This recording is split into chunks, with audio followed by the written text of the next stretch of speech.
Turn to India. Bharat में Britain की बढ़ता हुआ interest. Now, faced with the rising demand for indigo in Europe, the company in India looked for ways to expand the area under indigo cultivation. Now, कि भारत में Britain की बढ़ती हुई दिलचस्पी कि यूरोप में नील की बढ़ती हुई मांग को देखते हुए ईस्ट इंडिया कंपनी भी भारत में नील की खेती को बढ़ाने के रास्ते ढूंढने लगे। From the latter decades of the 18th century, indigo cultivation in Bengal expanded rapidly, but the Bengal indigo came to dominate the world market in 1788. Only about 30% of the indigo imported into Britain was from the India by 1810. The proportion had gone up to 95%.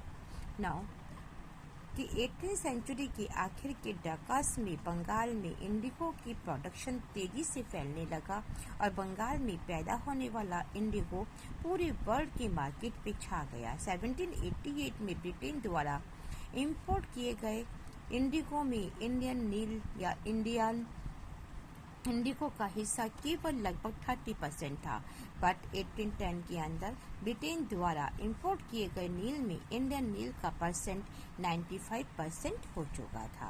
As the indigo trade grew and commercial agent and the official of the company began investing in indigo production over the year. Many company officials left their jobs and looked after their indigo and business attracted by the proposal of the high profit and numbering Stonemen and Englishmen come to India and become planters. Those who had no money to produce indigo could get loans from the company and the bar that were coming up at that time. अब जैसे जैसे Indigo का business spread होने लगा, company के officers और businessman इसके agent बन गए और इंडिगो की प्रोडक्शन में पैसा लगाने लगे।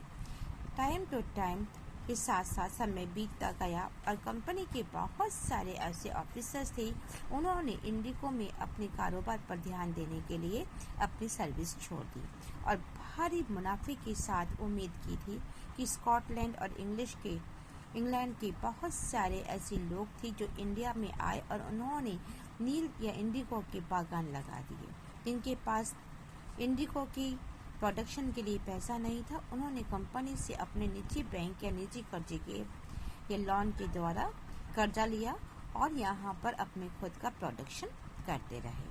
तो how was the Indigo cultivate? अभी इंडिगो किस प्रकार से कल्टीवेट किया जाता है? There were two main systems of indigo cultivation, niche and rotary. Within the system of the niche cultivation, the plant produced indigo in land that he directly controlled, and he either bought the land or rented it from other zamindari and product indigo by directed employing hired labor. Now, जिस समय नील की खेती के दो मुख्य तरीके होते हैं, एक निज की तरह और सेकंड होता है रियायती। निज जो कल्टीवेशन की व्यवस्था है, इसमें बागान की जो मालिक होते हैं खुद अपनी ज़मीन में इंडिगो को प्रोडक्शन करते हैं और या तो वे अपनी ज़मीन खरीद लेते थे या फिर दूसरों की ज़मीन पे को किराए पर लेते थे और उसके ऊपर मजदूरी की काम के द्वारा वो इसकी खेती करते थे, तो इसका प्रोडक्शन करते थे।